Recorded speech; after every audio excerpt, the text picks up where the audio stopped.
Hello students, welcome two equations IAS. आज का the Hindu का एनालिसिस स्टार्ट करते हैं। आज का एजेंडा एक तो एनपीसीआई, यूपीआई हम डिस्कस करेंगे, फिस्कल काउंसिल क्या है वो डिस्कस करेंगे, एफएटीएफ के बारे में न्यूज़ है, पीएमजेएवाई के बारे में न्यूज़ है, इंडिया लॉन्गेस्ट रिवर रोपवे का इनॉग्रेशन हुआ है वो डिस्कस करेंगे।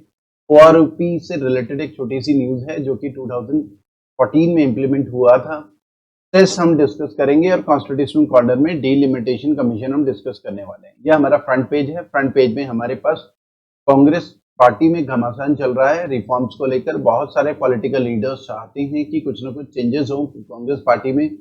कुछ राहुल गांधी के, ऐसा कहा जा रहा है, कुछ लीडर्स जो हैं, सीनियर लीडर राहुल गांधी के अगेंस्ट हैं, क्योंकि कल ही जो उनकी CWC कांग्रेस वर्किंग कमेटी की मीटिंग हुई है उसमें सोनिया गांधी रेजिग्नेशन देने की सोच रही थी और ऐसा लग रहा था कि राहुल गांधी को दोबारा से प्रेसिडेंट बनाया जाए, लेकिन कंट्रोवर्सी हो गई। तो जिस वजह से कंट्रोवर्सी ये हुई कि ऐसा कहा जा रहा है, राहुल गांधी ने बोला कि जिन 23 लीडर्स ने कांग्रेस में चेंजेस की डिमांड करी है, लीडरशिप में चेंजेस की डिमांड करी है, कि वो बीजेपी के साथ मिले हुए। तो उन लीडर्स ने बेसिकली लेटर लिखा था कांग्रेस प्रेसिडेंट को। तो वो जो लीडर्स है, जो गुलाम नबी आजाद, कपिल सिब्बल, इनका कहना था कि अगर हम बीजेपी के साथ मिले हुए ऐसे एविडेंस मिलते हैं तो रेजिग्नेशन देते हैं पार्टी से। तो काफी बवाल चला और उसके बाद जो है सोनिया गांधी फिर कंटिन्यू रही प्रेसिडेंट, उन्होंने रेजिग्नेशन नहीं दिया। तो ये एक न्यूज में रहा था, ठीक है। उसके अलावा सुप्रीम कोर्ट स्टडी करेगा प्रशांत भूषण का जो स्टेटमेंट है उसका असर क्या पड़ेगा। देखिए, आपको ये समझना है, प्रशांत भूषण ने चीफ जस्टिस जो 2014 के बाद 4 चीफ जस्टिस थे उनके अगेंस्ट स्टेटमेंट दिए थे। पहले तो आपको बैकग्राउंड समझना पड़ेगा। प्रशांत भूषण एंटी मोदी हैं, बहुत ज्यादा गवर्नमेंट के अगेंस्ट रहे हैं, राम जन्मभूमि के अगेंस्ट रहे हैं, सीए एनआरसी के अगेंस्ट रहे हैं, राफेल डील के अगेंस्ट रहे। मतलब बहुत सारी चीजें ऐसी थी जो गवर्नमेंट के डिसीजन से या कोर्ट के जो ऑर्डर थे उनके अगेंस्ट रहे। अब ये एक के बाद जो एक कोर्ट के ऑर्डर आए, चाहे वो राफेल डील हो, राफेल डील में सुप्रीम कोर्ट को नहीं लगा कोई भी करप्शन, तो मामला रद्द हुआ, तो उससे भी नाराज चल रहे थे। तो उनका एक तरीके से कहना यह है कि पुराने चीफ जस्टिस, उन्होंने ट्वीट करा था कि पुराने चीफ जस्टिस ने जो है एक तरीके से हमारे जुडिशरी को एक तरीके से कॉन्फिडेंस पब्लिक का खत्म करा। तो ये उनके एलिगेशंस थे उनके ट्वीट में। और उसके अलावा उन्होंने चीफ जस्टिस, जो प्रेजेंट चीफ जस्टिस हैं एस ए बोबडे जी, उनके अगेंस्ट भी कुछ ट्वीट करे थे, ठीक है। ये हम पहले भी डिस्कस कर चुके हैं। तो ये एक न्यूज में रहा था। अब उन्हें कंटेम्प्ट ऑफ कोर्ट का मतलब क्या है? जब हम कोर्ट के बारे में उल्टा सीधा बोले तो कंटेम्प्ट ऑफ कोर्ट का मामला हमारे अगेंस्ट बन सकता है, क्योंकि पब्लिक का कॉन्फिडेंस कोर्ट के लिए जो है वो चेंज हो सकता है। तो कंटेम्प्ट ऑफ कोर्ट के मामले में वो गिल्टी पाए गए थे, चीफ जस्टिस के अगेंस्ट उन्होंने बोला, ट्वीट करा था, तो गिल्टी पाए गए थे। उनकी पनिशमेंट के ऊपर डिस्कशन होना बाकी है अभी, ठीक है। तो वो गिल्टी हो चुके हैं। अब पनिशमेंट के ऊपर डिस्कशन होना बाकी है। उनसे बोला गया कि माफी मांग सकते हैं आप, आपको टाइम दिया जाता है। तो उन्होंने माफी मांगने से मना कर दिया है और सुप्रीम कोर्ट अब स्टडी करेगा प्रशांत भूषण का जो स्टेटमेंट्स हैं उनका क्या असर पड़ने वाला है पब्लिक के ऊपर या सोसाइटी के ऊपर, ठीक है। तो ये फ्रंट पेज में रहा है। उसके अलावा फ्रंट पेज में फारूक अब्दुल्ला नेशनल कॉन्फ्रेंस के लीडर हैं जम्मू कश्मीर में, JNK में। तो ये आपको पता होगा कि पिछले साल 5 अगस्त 2019 को आर्टिकल 370 खत्म हुआ जम्मू कश्मीर का और आर्टिकल 35A खत्म हुआ। तो उसके बाद से जब ये आर्टिकल जम्मू कश्मीर के सेपरेट कॉन्स्टिट्यूशन और डोमिसाइल से रिलेटेड रूल्स है आर्टिकल 35 में, तो ये खत्म हुआ है। तो उसके बाद से as a precautionary measure Jammu Kashmir में पब्लिक सेफ्टी एक्ट PSA लगा हुआ था। पब्लिक सेफ्टी एक्ट 1978 का एक्ट है जिसमें इंपॉर्टेंट लीडर्स को प्रिवेंटिव डिटेंशन में लिया जाता है ताकि वो पब्लिक को ना भड़काएं या कुछ टेंशन क्रिएट ना हो जाए एरिया में, लॉ एंड ऑर्डर इशू ना हो जाए, इसलिए प्रिवेंटिव डिटेंशन में लिया था। उसके अलावा इंपॉर्टेंट ये है कि वहां पर जम्मू कश्मीर जो था उसे यूनियन टेरिटरी डिक्लेयर कर दिया गया, लद्दाख को अलग कर दिया गया, ठीक है। जम्मू कश्मीर को अलग कर दिया गया यूनियन टेरिटरी। लद्दाख जो है यूनियन टेरिटरी रहेगा, लेकिन जम्मू कश्मीर जो है यूनियन टेरिटरी विद लेजिस्लेचर रहेगा, मतलब वहां पर MLA भी रहेंगे और चीफ मिनिस्टर भी रहेगा जैसे दिल्ली में है, ठीक है। ये डिक्लेयर हुआ। अब फारूक अब्दुल्ला का कहना है will return for our rights. वो एक तरीके से सेपरेट स्टेट की भी डिमांड कर रहे हैं कि हमारे राइट्स छीन लिए गए, आर्टिकल 370 खत्म हो गया, आर्टिकल 35 खत्म हो गया, तो पॉलिटिक्स वहां पर अब दोबारा से स्टार्ट हो सकती है। ठीक है, तो फारूक अब्दुल्ला, क्योंकि अब ज्यादातर लीडर्स धीरे धीरे जो पब्लिक सेफ्टी एक्ट है अंडर हाउस अरेस्ट से बाहर आ रहे हैं। ठीक है, तो ये एक न्यूज में रहा था। उसके अलावा दिल्ली में मेट्रो बंद है, जब से कोविड-19 स्टार्ट हुआ था, तो दोबारा से मेट्रो रिज्यूम हो सकती है। उसके अलावा Rajasthan high court speaker Rajasthan high court ने स्पीकर को कहा है वो जो प्ली है उसमें डिसाइड करें, क्योंकि 6 बीएसपी बहुजन समाजवादी पार्टी के जो एमएलए थे राजस्थान में,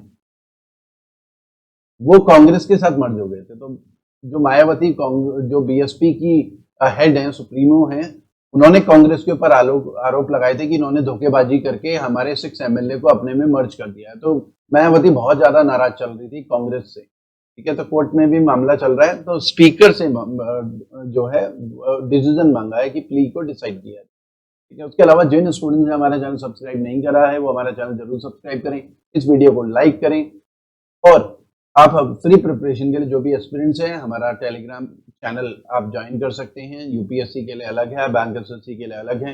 हमारा इक्वेशंस आईएएस ऐप डाउनलोड कर सकते हैं, जिसमें कंप्लीट स्टडी मटेरियल आपको मिलेगा।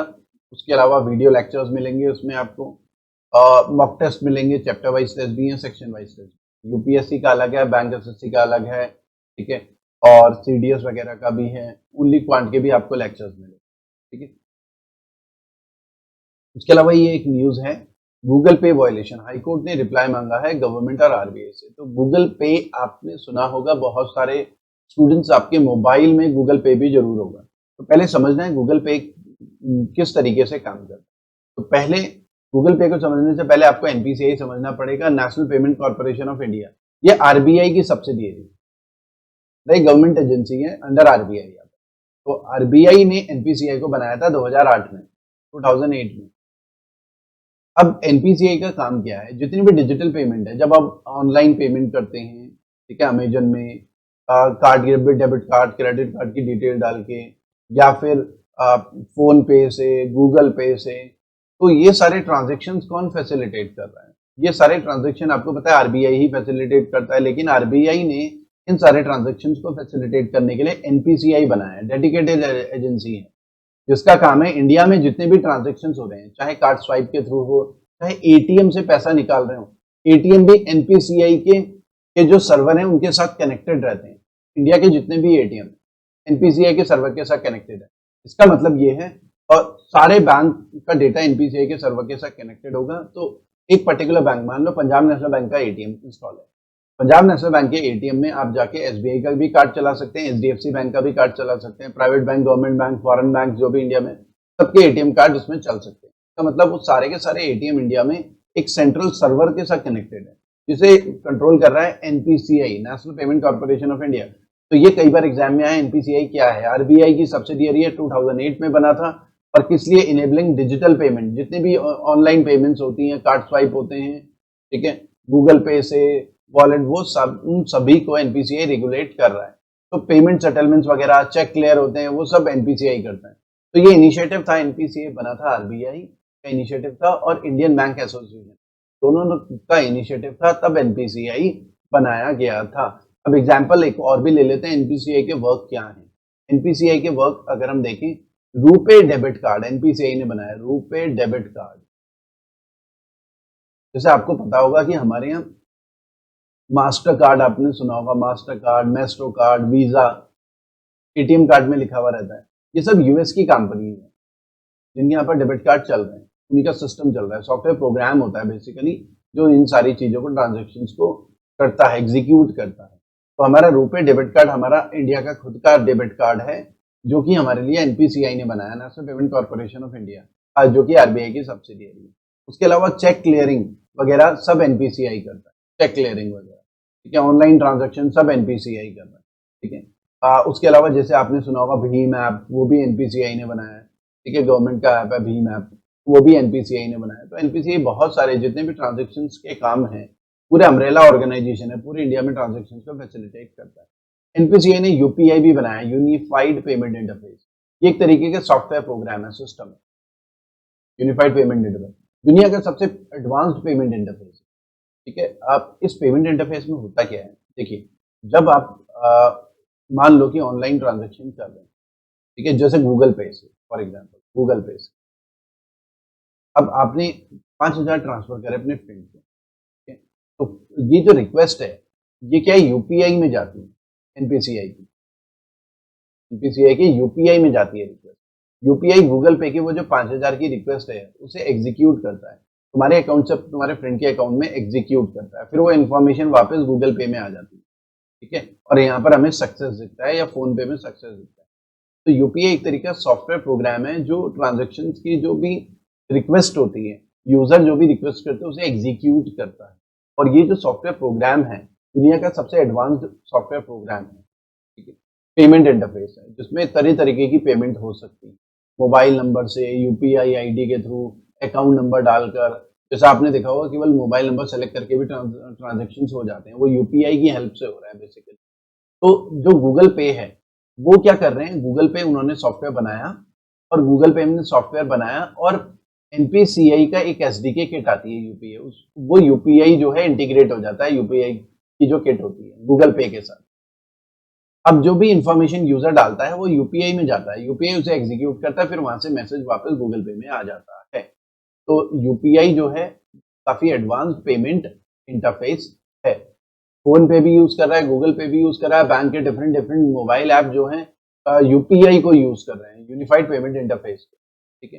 तो ये उसकी डेफिनेशन भी लिखी हुई है कि वो क्या करता है, यूनिफाइड पेमेंट इंटरफेस। अब बात क्या है, गूगल पे के ऊपर एलिगेशन लगाए हैं किसी ने कि यूजर का जो डेटा है वो सेव कर रहा है अपने, तो मिसयूज कर सकता है गूगल। तो देखिए ये apply claim that company was storing sensitive data, मतलब हम जो गूगल पेमेंट वो कर रहे हैं वो सेंसिटिव डेटा को स्टोर कर रहे हैं, ठीक है। फ्लोटिंग सेंट्रल बैंक मतलब यहाँ पर आरबीआई के रूल्स को वायलेट कर रहा है, गूगल पे के ऊपर ये एलिगेशन लगाए हैं। तो किसी ने कोर्ट में कोई गया है और ये एलिगेशंस लगाए हैं, तो कोर्ट ने आरबीआई से पूछा है कि भाई ऐसा कुछ है या नहीं है, ठीक है, गवर्नमेंट और आरबीआई से।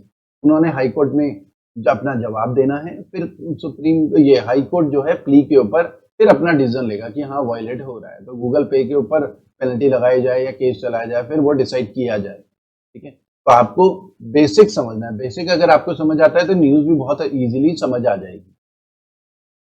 उसके अलावा एक एडिटोरियल है, India does need a fiscal council, कि इंडिया को फिस्कल काउंसिल की जरूरत है। तो पहले अभी समझ लेते हैं इंडिया में फिस्कल काउंसिल नहीं है। फिस्कल वर्ड कहीं भी आए उसका मतलब होता है रिलेटेड टू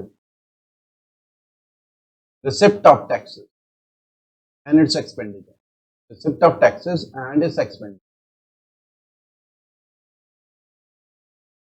क्या टैक्सेस को रिसीव करना और उसका खर्चा किस तरीके से करना उससे रिलेटेड होता है, ठीक है। तो ये सॉरी फिस्कल वर्ड की मीनिंग की बात कर रहे हैं, ठीक है। तो फिस्कल वर्ड का मीनिंग ये होता है। अब फिस्कल काउंसिल का क्या काम है, देखिए इंडिया में पहले प्रेजेंट सिचुएशन समझ लेते हैं। इंडिया में फिस्कल पॉलिसी मतलब टैक्स किस चीज में कितना बढ़ेगा कितना कम होगा, ठीक है। गवर्नमेंट का इनकम और एक्सपेंडिचर का रेशियो थोड़ा सा ज्यादा है, गड़बड़ है, ठीक है। जैसे अगर हम बोलें गवर्नमेंट की इनकम टैक्स के थ्रू और एक्सपेंडिचर, इसमें गैप ज्यादा है, तब एक्सपेंडिचर मोर है, इनकम लेस है। अब ये बराबर कैसे होगा, क्या इनकम ज्यादा होनी चाहिए, सिंपल सी बात है, इनकम कॉमन सेंस कहता है कि इनकम ज्यादा होनी चाहिए, एक्सपेंडिचर कम होना चाहिए, ठीक है। इनकम मतलब टैक्सेस से इनकम कम, उसका मतलब हमारी जो फिस्कल पॉलिसी है वो थोड़ा सा गड़बड़ है, उसे उन्हें कोर्स करेक्शन करना है। और जो पॉलिटिकल पार्टीज होती हैं वो क्या, उनके लिए ऑब्जेक्टिव क्या होता है, क्योंकि हर साल इंडिया में कोई विधायक किसी न किसी स्टेट का इलेक्शन होता है, हर 5 साल में लोकसभा का इलेक्शन है, तो पॉलिटिकल पार्टीज का ऑब्जेक्टिव इलेक्शन जीतना भी होता है। और इस वजह से वो क्या करते हैं, खर्चा ज्यादा करने की कोशिश करते हैं ताकि पब्लिक में मैसेज आए कि हाँ सरकार काम कर रही है, ठीक है। और इनकम पे ज्यादा ध्यान नहीं देती सरकारें, तो उससे ये जो गैप है वो बढ़ता जाता है, फिस्कल डेफिसिट। उससे क्या होता है, बोरोइंग रिक्वायरमेंट बढ़ती है, हमें उधार ज्यादा लेना पड़ता है क्योंकि खर्चा ज्यादा है सेंट्रल गवर्नमेंट का और इनकम कम है, ठीक है। तो अब यहाँ पर ऑथर कह रहा है कि एक फिस्कल काउंसिल होना चाहिए इंडिपेंडेंट, जो मतलब जहां पर पॉलिटिशियन ना हो, इंडिपेंडेंट फिस्कल काउंसिल हो जो स्टडी करे यही सब इनकम एक्सपेंडिचर का जो गैप है, गवर्नमेंट के लिए फिस्कल पॉलिसी इंडिपेंडेंट तरीके से बनाए और अपने इनपुट्स वगैरह दे, सरकार फिर उसी के हिसाब से थोड़ा सा काम करे ताकि ये गैप रिड्यूस हो जाए, पॉलिटिक्स ना हो एक्सपेंडिचर इनकम के बारे में, ठीक है। तो इंडिया को फिस्कल काउंसिल की जरूरत है, ऑथर इसके फेवर में बात कर रहा है। एक तो ये समझना है कि पूरी दुनिया में आईएमएफ के हिसाब से 50 से ज्यादा कंट्रीज ने फिस्कल काउंसिल को इम्प्लीमेंट करा है। 50 से ज्यादा कंट्रीज में फिस्कल काउंसिल है। कुछ कंट्रीज में वो एवरेज परफॉर्म कर रही है, कुछ कंट्रीज में बहुत अच्छा परफॉर्म कर रही है, कुछ कंट्रीज में बहुत अच्छा परफॉर्म नहीं कर रही है, क्योंकि क्लैशेस भी हो सकते हैं। जो रूलिंग पार्टी है वो सोचेंगे कि हम तो इलेक्शन जीत के आए और हम डिसीजन ही ना ले पाए, फिस्कल काउंसिल हर चीज में डंगा लगा रही है, तो प्रॉब्लम भी हो सकती है। कुछ जगह ये प्रॉब्लम भी देखने को मिली है। लेकिन साथ ही साथ हमें ये भी देखना है कि फिस्कल मैनेजमेंट इतना अच्छा नहीं है सरकारों का, क्योंकि सरकारें पॉपुलिस्ट हो जाती हैं लोगों के हिसाब से। मतलब जिन चीजों से सरकार को वोट ज्यादा मिलने वाला है उन उसके हिसाब से सरकार डिसीजन लेने लगती है। ठीक है, तो इसलिए कंट्रोवर्सी में कई बार रहता है कि सरकार का फिस्कल मैनेजमेंट काफी खराब है। इसलिए एक फिस्कल काउंसिल होना बहुत जरूरी है। तो ऑथर उसी की बात कर रहा है कि इंडिया को जरूरत है फिस्कल काउंसिल की।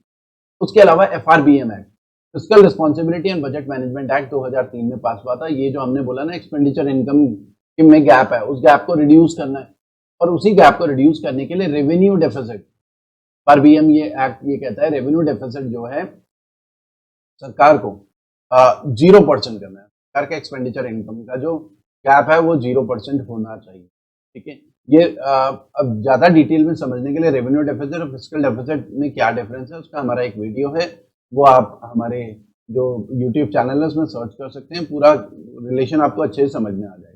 और फिस्कल डेफिसिट बोरिंग रिक्वायरमेंट होती है बेसिकली गवर्नमेंट की। तो 3% बोला है ऑफ जीडीपी।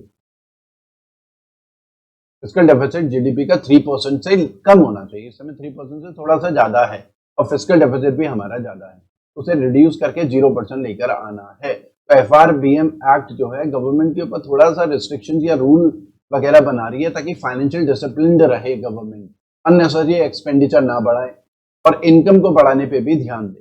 तो ये भी कई बार आया कि एफआरबीएम क्या है, fiscal responsibility and budget management act, इसकी फुल फॉर्म है। बेसिकली इसमें ऑब्जेक्टिव है रेवेन्यू डेफिसिट को 0% करना है, fiscal deficit 3%, manageable 3% of GDP. तो ये एक न्यूज में रहा है। उसके अलावा इसी एडिटोरियल में 13 फाइनेंस कमीशन, ये जो फिस्कल काउंसिल है इसको रिकमेंड करा था 13 फाइनेंस कमीशन ने। 13 फाइनेंस कमीशन 2007 में बना था। और फाइनेंस कमीशन का काम होता है सेंटर और स्टेट्स के बीच में रेवेन्यू का बंटवारा कैसे होगा। तो 13 फाइनेंस कमीशन की रिकमेंडेशन जो लागू हुई थी 2010 से 2015 के बीच में लागू हुई थी, उसने रिकमेंड करा था, लेकिन फिस्कल काउंसिल बना नहीं था क्योंकि उसकी कुछ रिकमेंडेशन सरकार ने मानी थी, कुछ नहीं मानी थी 13 फाइनेंस कमीशन। उसके बाद 14 फाइनेंस कमीशन की जो रिकमेंडेशन थी 2015 से 2020 में लागू हुई 14 फाइनेंस कमीशन। इसके चेयरमैन थे वाई.वी. रेड्डी। ये सब बेसिक्स आपको पता होना चाहिए। फाइनेंस कमीशन क्या डिसाइड करता है? फाइनेंस कमीशन डिसाइड करता है सेंटर और स्टेट के बीच में जो टैक्सेस सेंटर ने वसूले हैं, चाहे इनकम टैक्स हो, जीएसटी वगैरह कुछ भी, उसका बंटवारा कैसे होगा सेंटर स्टेट के, मतलब उत्तराखंड को कितना मिलेगा, बिहार को कितना मिलेगा और सेंट्रल को कितना मिलेगा। टैक्सेस का बंटवारा, पैसे का बंटवारा कैसे होगा, फाइनेंस कमीशन डिसाइड करता है। हमारे कॉन्स्टिट्यूशन के आर्टिकल 280 में है। ठीक है, उसके अलावा 15 फाइनेंस कमीशन जो है, ये जो एनके सिंह है, ये 15 फाइनेंस कमीशन के हेड। इनकी रिकमेंडेशन जो है 2020 से 2025 में लागू। फाइनेंस कमीशन की रिकमेंडेशन 5-5 साल के लिए लागू होती है। 15 फाइनेंस कमीशन की 2020 से 2025। ये सारा बैकग्राउंड आपको पता होना चाहिए। उसके अलावा एक एडिटोरियल आया, Pakistan must fulfil his FATF obligation. पहले समझ लेते हैं एफएटीएफ क्या है। फाइनेंशियल एक्शन टास्क फोर्स, ये एक इंटर गवर्नमेंटल बॉडी है जो कि 1989 में स्टैब्लिश हुई थी। 37 इसके मेंबर्स हैं। हेडक्वार्टर इसका पेरिस फ्रांस में। ठीक है, इसका बेसिक काम क्या है? देखिए, इसका बेसिक काम है एक तो मनी लॉन्ड्रिंग। मनी लॉन्ड्रिंग मतलब ब्लैक मनी को व्हाइट में कन्वर्ट करना। क्योंकि होता क्या है कि इंडिया में बहुत सारे लोग ऐसे होंगे जो दुनिया के अलग अलग देशों में ब्लैक मनी को डिपॉजिट करते होंगे, या अलग अलग कंट्री के भी बहुत सारे ऐसे लोग होंगे जो दुनिया के अलग अलग देशों में ब्लैक मनी डिपॉजिट करते होंगे, वे ट्रांजेक्शन करते हैं इधर से उधर। ठीक है, उसके अलावा टेररिस्ट फाइनेंसिंग, टेरर ऑपरेशंस किस तरीके से हो रहे हैं, क्योंकि कोई ना कोई फाइनेंस कर रहा है, बैंकिंग चैनल को यूज कर। वो इतने बड़े बड़े टेररिस्ट ऑर्गेनाइजेशन है, जैसे अगर हम बोले अलकायदा, आईएसआईएस, तो पूरी दुनिया में ये पैसा इधर से उधर ट्रांसफर कर रहे हैं, क्योंकि उनके एक्टिविस्ट जो हैं या जो टेररिस्ट हैं जो उनके लिए चोरी छिपे काम कर रहे हैं अलग अलग देशों में, तो उन तक पैसा भी पहुंच रहा है। तो बैंकिंग चैनल को यूज कर रहे हैं। अगर दुनिया की सारी कंट्री एक दूसरे को कॉपरेट करें तो मनी लॉन्ड्रिंग को भी रोका जा सकता है, टेररिस्ट फाइनेंसिंग को भी इजीली रोका जा सकता है। लेकिन कुछ कंट्रीज क्योंकि टेररिस्ट एक्टिविटीज या मनी लॉन्ड्रिंग को सपोर्ट करती है, अपना फायदा देखती है कि भाई इस पैसे से हमें तो कोई नुकसान नहीं, हमें तो फायदा है। उस पर्टिकुलर कंट्री के अगेंस्ट टेरर ऑपरेशंस होने हैं या पर्टिकुलर कंट्री में मनी लॉन्ड्रिंग में इन्वॉल्व है लोग, हमारे यहाँ के लोग तो इन्वॉल्व नहीं है, तो पैसा हमारे यहाँ जमा हो रहा है तो हमें तो फायदा है। तो अगर पूरी दुनिया की कंट्री एक बार डिसाइड कर लें और एक दूसरे को कॉपरेट करें तो टेररिस्ट फाइनेंसिंग को भी इजीली ट्रैक किया जा सकता है और मनी लॉन्ड्रिंग को भी चेक किया। तो FATF का ऑब्जेक्टिव क्या है? पूरी दुनिया में मनी लॉन्ड्रिंग, जो ब्लैक मनी इधर से उधर ट्रांसफर होता है उसको चेक करना है और टेररिस्ट फाइनेंसिंग को भी चेक करना है, इसका ऑब्जेक्टिव। अब इसमें FATF क्या करता है? ये FATF के पास डेटा होता है कि दुनिया के कौन कौन से बैंक में जो टेररिस्ट ऑर्गेनाइजेशन उनका पैसा है, कहाँ पर पैसा जमा हो रहा है डोनेशन के थ्रू। तो पाकिस्तान में बहुत सारे बैंक्स और बहुत सारी ऑर्गेनाइजेशन का पैसा डिपॉजिट हो रहा है पाकिस्तान के बैंक में। तो FATF की लिस्ट में पाकिस्तान में बहुत सारे टेररिस्ट और बहुत सारे जो ऑर्गेनाइजेशन हैं उनका बैंक में पूरा ट्रांजेक्शन वगैरह हो रहे हैं। तो FATF ने पाकिस्तान को बोला था कि एक्शंस लेना है, उन सारे टेररिस्ट ऑर्गेनाइजेशन को बैन करना है, उनके अकाउंट को सील करना है। तो पाकिस्तान ने वो एक्शन नहीं लिए, तो FATF ने पाकिस्तान को ग्रे लिस्ट में डाला हुआ। ग्रे लिस्ट में डालने से क्या हुआ? पाकिस्तान के लिए मुश्किल हो जाएगा दुनिया से लोन लेना, अलग अलग कंट्री से, ठीक है, या वर्ल्ड बैंक IMF से रिस्ट्रिक्शंस होंगी लोन लेने में, ठीक है। तो पाकिस्तान को बोला था कि अगर ये कुछ लिस्ट बता दी कि आपको ये सारे एक्शंस लेने हैं, बहुत सारे स्टेप्स, अगर पाकिस्तान वो सारे स्टेप्स लेता है तो ग्रे लिस्ट से हटा देगा पाकिस्तान को FATF। अगर नहीं लेता पाकिस्तान कोई एक्शन तो पाकिस्तान को ग्रे लिस्ट से ब्लैक लिस्ट में डाल देगा। फिर पाकिस्तान के लिए लोन लेना इम्पॉसिबल टाइप हो जाएगा अलग अलग ऑर्गेनाइजेशन के, तो इकोनॉमिकली पाकिस्तान बहुत ज्यादा हर्ट होगा, इसलिए लगातार न्यूज में है। तो FATF का कहना है Pakistan must fulfil it's FATF obligation bye acting against terrorist. FATF कह रहा है कि आपको जो हमारी तरफ ऑब्लिगेशंस हैं वो फुलफिल करनी है, जो आपने बोला है करेंगे, और टेररिस्ट के अगेंस्ट एक्शन लेंगे तभी होने वाला है। तो यहाँ पर एडिटोरियल में कुछ डेटा ऐसा है जो एग्जाम के पॉइंट ऑफ व्यू से इतना इंपॉर्टेंट नहीं है, लेकिन कुछ चीजें इंपॉर्टेंट है, आपको समझना है कि FATF कैसे लिंक्ड है जो टेरर एक्टिविटीज को रोकने से, ठीक है, और पाकिस्तान एक्शन नहीं ले रहा है। उन जो टेररिस्ट ऑर्गेनाइजेशन है जो कि मुंबई टेरर अटैक में भी इन्वॉल्व रही हैं, या अलग अलग जो टेररिस्ट LAT, हाफिज सईद वगैरह, मसूद अजहर, अलग अलग ऑर्गेनाइजेशन हैं जो कि अलग अलग टेरर एक्टिविटीज में इन्वॉल्व है, उनके अगेंस्ट पाकिस्तान एक्शन नहीं ले रहा है। तो आपको समझना है FATF क्या है, इसके ऑब्जेक्टिव्स क्या हैं, कब ये बना, इसका हेडक्वार्टर कहाँ है, कितने मेंबर्स। उसके अलावा ये एक एडिटोरियल है हमारे पास, reversing health sector neglect with reform agenda. तो यहाँ पर बेसिकली आपको पता है कोविड-19 की वजह से काफ़ी प्रॉब्लम्स आ रही हैं कंट्री में, और एक तो हेल्थ केयर सेक्टर की जो कमियां हैं वो एक्सपोज हो गई हैं, चाहे वो US है चाहे इंडिया है। तो लगभग सभी कंट्रीज की हेल्थ केयर की जो इश्यूज हैं वो एक्सपोज हो चुके हैं। तो यहाँ पर बेसिकली यूनिवर्सल हेल्थ केयर के बारे में बात कर रहा है ऑथर कि बहुत सारी चीज़ें इंप्रूव करने की ज़रूरत है। इसमें हम समझ लेते हैं, एक तो इसमें यूनिवर्सल जो हेल्थ कवरेज है उसके लिए इंडिया में क्या हुआ है उसके बारे में बात कर रहे हैं। तो बेसिक समझ लेते हैं कि इंडिया में एक तो आयुष्मान भारत स्कीम जो कि हेल्थ इंश्योरेंस है। हेल्थ इंश्योरेंस क्या होता है? देखिए, हेल्थ इंश्योरेंस का मतलब जब हम बीमार हो जाते हैं, हॉस्पिटल का हमें पता है 1.5 लाख, 2 लाख, 1 लाख का बिल आ सकता है, और हमारे पास हमारी फाइनेंशियल कंडीशन खराब है तो हॉस्पिटल में हमारा इलाज ही नहीं हो पाएगा। तो हेल्थ इंश्योरेंस क्या होता है कि इन केस हम बीमार हो जाते हैं तो हमारा हॉस्पिटल का बिल इंश्योरेंस कंपनी पे करती है। 1 लाख, 2 लाख, 3 लाख का जो भी बिल आता है हमारी स्कीम के हिसाब से, जो भी इंश्योरेंस की स्कीम है हेल्थ इंश्योरेंस की। तो हेल्थ इंश्योरेंस बेसिकली यहाँ पर हॉस्पिटल का बिल पे करना। एक होता है लाइफ इंश्योरेंस, आपको डिफरेंस समझना है। लाइफ इंश्योरेंस होता है डेथ के लिए, लाइफ वर्ड यूज है, यहाँ पर इंश्योरेंस में हेल्थ वर्ड यूज है। इंश्योरेंस मतलब एक तरीके का रिस्क कवर होता है, ठीक है।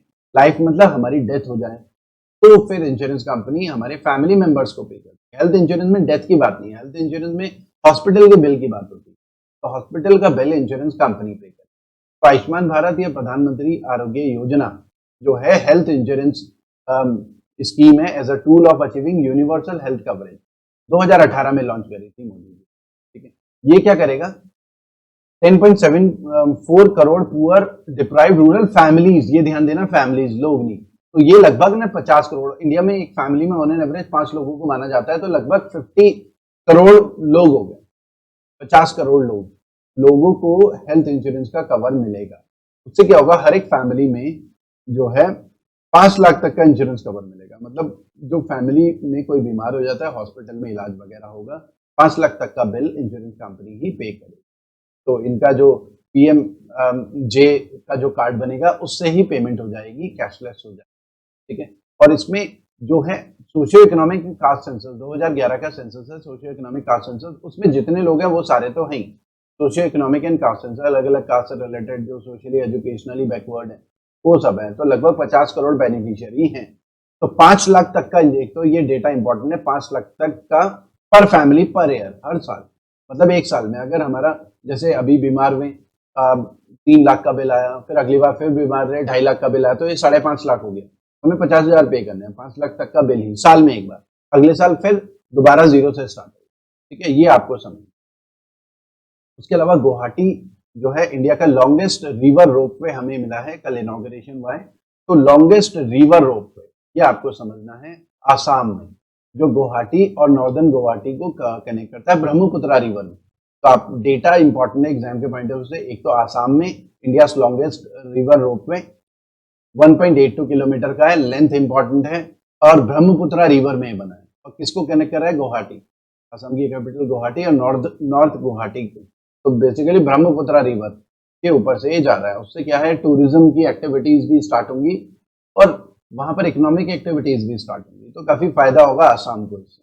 ठीक है, तो कल उसका इनॉग्रेशन किया है। तो ये एग्जाम के पॉइंट ऑफ व्यू से इंपॉर्टेंट है। ठीक है, उसके अलावा one rank one pension scheme, ये न्यूज में रही है, अब पहले भी कई बार न्यूज में रही थी। आपको ये समझना है वन रैंक वन पेंशन क्या है, क्योंकि आर्मी में ना एनोमलीज थी। एनोमलीज का मतलब है कि लोग अलग अलग टाइम पे रिटायर थे, तो उनकी जो पेंशन है अलग अलग टाइम पे अलग अलग थी। कई बार तो ऐसा हुआ है कि जैसे 1 जनवरी 2000, एक पर्टिकुलर एग्जांपल ले रहा हूँ, 2006 में से पहले जो रिटायर हुआ, मतलब कोई 31 दिसंबर 2005, एक दिन पहले कोई रिटायर हुआ 2005, और कोई 2006 1 जनवरी, एक दिन का फर्क है 6 में जो रिटायर हुआ, उनकी पेंशन में भी 2000, किसी में 1500, किसी में 3000 का डिफरेंस आ रहा था।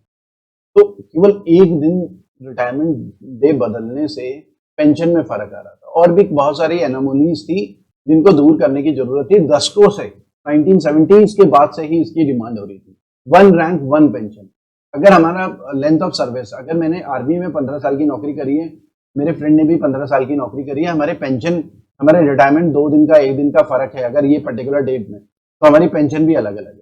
तो मैं डिसएडवांटेज हूँ। तो मेरा लेंथ ऑफ सर्विस सेम है, सेम रैंक में अगर रिटायर हुए हैं तो पेंशन भी तो सेम होनी चाहिए। ठीक है, तो ये जो एनोमलीज है इनको दूर करने की जरूरत थी, बहुत लंबे टाइम से डिमांड हो रही थी। तो मोदी सरकार ने उसे एक्सेप्ट करा और ये स्कीम जो है वन रैंक वन पेंशन 1 जुलाई 2014 से इफेक्टिव रही, 1 जुलाई 2014 से, और 2013 इसका बेस है। तो ये डेटा आपको बताना चाहिए, 2013 बेस है और 1 जुलाई। हालांकि फिर भी आर्मी के कुछ लोग नाराज थे, वो बोल रहे थे 1 जुलाई क्यों, हमें तो 1 अप्रैल से इफेक्टिव होना चाहिए। ठीक है, 1 जुलाई नहीं 1 अप्रैल से इफेक्टिव होना चाहिए। तो ये एक कंट्रोवर्सी रहा है, क्योंकि अगर पीछे से होंगे तो 1 अप्रैल से होगा तो 3 महीने का और ज्यादा, जुलाई अगस्त जून, ये अप्रैल मई जून का एरियर वगैरह देने पड़ेंगे, सरकार का खर्चा ज्यादा हो जाएगा। तो सरकार ने अपना पैसा थोड़ा बचाने के लिए 1 जुलाई, ऐसा कहा जाता है 1 जुलाई 2014 किया इफेक्टिव डेट। ठीक है, तो यहाँ पर कोर्ट बेसिकली ये कह रहा है कि हम ऐसा नहीं कह सकते कि गवर्नमेंट ने ओआरईपी के लिए कुछ नहीं करा है। तो काफी अमाउंट जो है ओआरईपी के लिए सरकार रिलीज कर ही रही है, क्योंकि वो जो पैसा है अभी सरकार ने एक साथ नहीं दिया है, धीरे धीरे करके सरकार दे रही है। सरकार ने कहा था कि हम इंस्टॉलमेंट्स में देंगे, क्योंकि एक साथ देना पॉसिबल नहीं था सरकार। उसके अलावा न्यूज में रहा है plea to hike cess on tobacco product. किसी ने कोर्ट में प्ली फाइल करी है कि सेस इंक्रीज किया जाए टोबैको प्रोडक्ट की। सेस मतलब सेस एक तरीके का टैक्स होता है, टैक्स होता है। लेकिन इसको ठीक से समझे तो टैक्स ऑन टैक्स, टैक्स के ऊपर भी टैक्स, मतलब टोबैको प्रोडक्ट में जो टैक्स लग रहा है उसके ऊपर भी टैक्स लग रहा है, टैक्स के ऊपर टैक्स। उससे क्या होगा, टोबैको प्रोडक्ट जो है महंगे हो जाएंगे। टोबैको प्रोडक्ट जब महंगे होंगे तो उससे क्या होगा, लोग डिस्करेज होंगे टोबैको प्रोडक्ट खरीदने के लिए। तो यहाँ पर बेसिकली जिसने भी प्ली फाइल करी है कोर्ट में, तो ऑब्जेक्टिव है कि लोग टोबैको प्रोडक्ट को कम से कम यूज करें या कम से कम कंज्यूम करें, डिस्करेज करें लोगों को, क्योंकि वो अच्छी चीज तो है नहीं टोबैको प्रोडक्ट। तो उसके ऊपर ज्यादा टैक्स लगाएंगे तो फायदा सरकार को एक तो ये होगा कि सरकार के पास रेवेन्यू भी आएगा। ठीक है, सरकार के पास रेवेन्यू आएगा, दूसरा फायदा ये होगा लोग डिस्करेज भी होंगे। तो इसलिए किसी ने प्ली फाइल करी है कि टोबैको प्रोडक्ट के ऊपर सेस लगाया जाए। आपको ये समझना है सेस का है टैक्स ऑन टैक्स, जो हमारा ओवरऑल टैक्स बनता है उसके ऊपर। जैसे मैं बोलूं कि मुझे जो है इनकम टैक्स, मेरी इनकम 10 लाख थी, अब मुझे इनकम टैक्स बैठा 1.5 लाख, 1.5 लाख, 1,50,000 इतना इनकम टैक्स बैठा, इतना टैक्स मुझे जमा करना। अब सेस क्या है, मान लिया एक एग्जांपल 1% टैक्स के ऊपर, तो इसका 10% 1%, तो मुझे 1500 और जमा करना, क्या 1500 और 1500 और, ठीक है 1500 और 1.5 लाख के अलावा 1500, तो सेस बेसिकली क्या है, टैक्स के ऊपर टैक्स है, ठीक है। हालांकि मेरी टैक्सेबल इनकम अलग थी, मान लिया मेरी टैक्सेबल इनकम थी 6 लाख, फिर कुछ एग्जाम्पशन 10 लाख मेरी टोटल इनकम थी, टैक्सेबल इनकम 4 लाख मुझे एग्जाम्पशन मिल गई कि इतने लाख तक 2.5 लाख तक तो कोई टैक्स नहीं है, फिर उसके बाद कि भाई मेरे सेविंग्स भी थी उस पर भी कोई टैक्स नहीं है, तो 6 lakh taxable income, overall tax में एग्जाम्पल ले रहा हूँ कि लगभग बना 1.5 लाख, तो टैक्स सेस जो है टैक्स के ऊपर टैक्स होता है, ये आपको पता होना चाहिए। उसके अलावा हांगकांग ने रिपोर्ट करा है पहल फर्स्ट वायरस री इन्फेक्शन, ये री वर्ड पे ध्यान दें। इसका मतलब क्या है, नॉर्मली अगर कोई कोविड-19 इन्फेक्टेड होता है और रिकवर कर जाता है तो क्या कहा जाता है, उसकी बॉडी में एंटीबॉडीज डेवलप होती है, तो दोबारा कोरोना इन्फेक्टेड नहीं होगा। तो 4-6 महीने का टाइम पीरियड है कि 6 महीने तक तो कुछ साइंटिस्ट का कहना था 5-6 महीने तक तो कोरोना इन्फेक्टेड नहीं होगा, ठीक है, एक बार वो रिकवर कर जाता है क्योंकि उसकी बॉडी में ऑलरेडी एंटीबॉडीज हैं। एंटीबॉडीज हम पहले ही डिस्कस कर चुके हैं, एक तरीके का प्रोटीन होता है, जब भी वायरस हमारी बॉडी में एंटर करता है तो हमारी बॉडी भी रिएक्ट करती है, हमारी इम्यूनोलॉजी और एंटीबॉडीज डेवलप करती है वायरस से लड़ने के लिए। तो हमारी बॉडी में एंटीबॉडीज डेवलप होते हैं और वायरस से लड़ने के लिए वो क्या करते हैं, पूरी ताकत लगाते हैं और वायरस को हरा देते हैं और हम रिकवर कर जाते हैं। तो वो एंटीबॉडीज हमारी बॉडी में तब तक रहते हैं, वो एंटीबॉडीज एक तरीके का रिस्पॉन्स है फॉरेन एलिमेंट के अगेंस्ट, ठीक है, तो हम रिकवर कर जाते हैं। तो हांगकांग में क्या हुआ कि जो पहले कोविड इन्फेक्टेड रहा और फिर रिकवर हो गया, तो 4.5 महीने में वो दोबारा से कोरोना इन्फेक्टेड हो गया, री इन्फेक्शन हो गया। इसका मतलब ये मानना जा रहा है इसके हिसाब से कि वो जो 4-5-6 महीने हैं, क्योंकि अभी स्टडी चल रहा है, कंफर्मेशन कुछ नहीं है, कि कोई भी एक बार कोरोना पॉजिटिव हो जाए तो 4.5 महीने में दोबारा से कोरोना इन्फेक्टेड हो सकता है, लेकिन अगले महीने नहीं होगा। मतलब अगर कोरोना इन्फेक्टेड होता हूँ और रिकवर कर जाऊं तो अब मैं आगे कोरोना इन्फेक्टेड नहीं होऊंगा कम से कम 4 महीने तक तो एटलीस्ट, क्योंकि मेरी बॉडी के एंटी जब भी मेरे अंदर कोरोना वायरस एंटर करेगा मेरी एंटीबॉडीज से लड़ लेंगी या रिकवर कर लेंगी, क्योंकि एंटीबॉडीज पहले से मौजूद थी, बाद में नहीं थी ऑलरेडी, ठीक है। तो एंटीबॉडीज एक तरीके के सोल्जर्स हैं, वो फॉरेन एलिमेंट को खत्म कर देंगे। तो ये कॉन्सेप्ट है, ठीक है। और तो ये हांगकांग में रिपोर्ट हुआ है, री इन्फेक्शन में ज्यादा ध्यान देना। US note to plasma treatment आपको समझना है, अगर मैं कोरोना से रिकवर कर चुका हूँ तो मेरे में एंटीबॉडीज है, मैं क्या करूंगा, प्लाज्मा डोनेट करूंगा हॉस्पिटल। प्लाज्मा ब्लड का पार्ट होता है, क्या प्लाज्मा डोनेट करूंगा तो उसमें एंटीबॉडीज होंगी। अब जो कोविड इन्फेक्टेड है प्रेजेंट में, उसे प्लाज्मा दिया जाएगा, चढ़ाया जाएगा, और मेरे जो ब्लड का जो प्लाज्मा है उसमें एंटीबॉडीज थे, मैं तो क्योंकि रिकवर्ड कर चुका हूँ, तो प्लाज्मा ट्रीटमेंट दिया जाएगा जो कोविड पॉजिटिव, तो उनके बॉडी में भी एंटीबॉडीज चले जाएंगे, फिर वो कोरोना की बॉडी में जो एंटीबॉडीज हैं कोरोना से अच्छे से लड़ सकती है, ठीक है। तो यूएस में प्लाज्मा ट्रीटमेंट को परमिशन मिली है। आज कॉन्स्टिट्यूशनल कॉर्नर में डीलिमिटेशन कमीशन हम डिस्कस करेंगे। देखिए पहले तो समझना है डीलिमिटेशन कमीशन की जरूरत क्यों है। आपको समझना है कि मान लिया उत्तराखंड में 5 एमएलए हैं, उत्तराखंड की पॉपुलेशन है 1 करोड़, उत्तराखंड 5 एमएलए लोकसभा, ठीक है, मेंबर ऑफ पार्लियामेंट 5। अब एक ये है 2 3 4 5 एबीसीडी। अब हुआ क्या, देखिए एक एमएलए कितनी पॉपुलेशन, कॉन्स्टिट्यूएंसीज डिवाइड होती हैं, एक एमएलए मान लिया 21 करोड़ 25 करोड़ पॉपुलेशन को रिप्रेजेंट कर रहा है, एक एमएलए 14 करोड़ पॉपुलेशन को रिप्रेजेंट कर रहा है, कोई एमएलए मान लिया 20 करोड़ पॉपुलेशन को रिप्रेजेंट कर रहा है, कोई एमएलए मान लिया कि 21 करोड़ पॉपुलेशन को, कोई एमएलए हमारा जो है ये मान लिया कि ये भी 25 करोड़ को, और कोई एमएलए मान लिया 12 करोड़, ठीक है, 1 करोड़ के लगभग पॉपुलेशन, सॉरी करोड़ कह रहा हूँ, लाख मान 25 करोड़ 14 लाख 20 लाख और 25 लाख और 12 लाख पीपल को रिप्रेजेंट करना है। लेकिन होना क्या चाहिए, देखिए सारे एमपी हैं, मेंबर ऑफ पार्लियामेंट, ये बराबर लोगों को रिप्रेजेंट करना चाहिए, ठीक है, पॉपुलेशन को इक्वली डिवाइड करना। तो 20-20 लाख होना क्या चाहिए, पांचों एमएलए 20-20 लाख पॉपुलेशन को डिवाइड करना। लेकिन होता क्या है, टाइम के साथ मान लो कि ये किसी पर्टिकुलर हरिद्वार लोकसभा कॉन्स्टिट्यूएंसी, हरिद्वार, और एक ये नैनीताल है। लेकिन होता क्या है बेसिकली, टाइम के साथ ना लोग इधर से उधर माइग्रेट करते हैं, तो पॉपुलेशन चेंज होती रहती है। 10 साल, 15 साल, 20 साल में तो पूरी डेमोग्राफी चेंज हो जाती है। तो हर बार क्या करना होता है, डीलिमिटेशन करने की जरूरत होती है। डीलिमिटेशन का मतलब है ताकि बराबर लोगों को इक्वली लोग रिप्रेजेंट करें, मतलब जितने भी एमपी, मेंबर ऑफ पार्लियामेंट है या एमएलए हैं, बराबर लोगों को रिप्रेजेंट करें। ऐसा ना हो कि एक एमएलए 10 लाख लोगों को रिप्रेजेंट कर रहा है अपनी कॉन्स्टिट्यूएंसी में और दूसरे एमएलए केवल 1 लाख, वहां पॉपुलेशन ही नहीं थी, वहां पॉपुलेशन खाली हो चुकी है। जैसा कि रूरल एरिया से लोग माइग्रेट कर रहे सिटी की तरफ, सिटी में भीड़ हो गई है, रूरल एरिया में कम खाली हो गया, तो वहां के जो एमपी एमएलए हैं रूरल एरिया के, बहुत कम लोगों को रिप्रेजेंट, तो डीलिमिटेशन करना पड़ता है। डीलिमिटेशन में सारी चीजें चेंज हो जाती है ताकि रिप्रेजेंटेशन इक्वल हो, ठीक है। और ये कब किया जाएगा, जब सेंसस होगा, जब पॉपुलेशन की काउंटिंग होगी, कहां पर किस डिस्ट्रिक्ट में कितने पॉपुलेशन, किस एरिया में कितने लोग रहते हैं, जब उसका आइडिया हो जाएगा कि इस एरिया में कितने लोग रहते हैं, उसके बाद ही डीलिमिटेशन बेसिकली होता है। तो अब समझते हैं, delimitation is a act of redrawing boundaries of Lok Sabha and state assembly to represent changes in population. क्योंकि पॉपुलेशन में चेंजेस हो गए हैं तो इक्वल रिप्रेजेंटेशन होना चाहिए, इक्वल पॉपुलेशन को रिप्रेजेंट करें, चाहे लोकसभा हो चाहे विधानसभा हो, ठीक है। ये आपको समझना है। Main objective to provide equal representation to equal segment of population, जो अभी हमने डिस्कस करा, ठीक है। अब देखिए हमें ये समझना है, it also aims to fair division of one political party doesn't advantage over other in the election. किसी पॉलिटिकल पार्टी में एडवांटेज नहीं होना चाहिए, ठीक है। इस वजह से ही डिलिमिटेशन किया जाता है, ठीक है।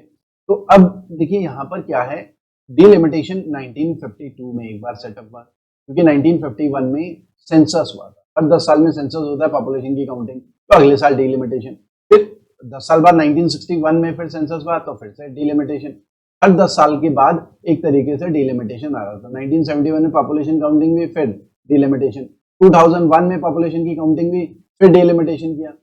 लेकिन इस बीच 1981 में पॉपुलेशन की काउंटिंग भी, तो 1982-83 में डिलिमिटेशन होना चाहिए था, तो नहीं हुआ। ऐसे 1992-93 में डिलिमिटेशन होना चाहिए था, तो नहीं हुआ।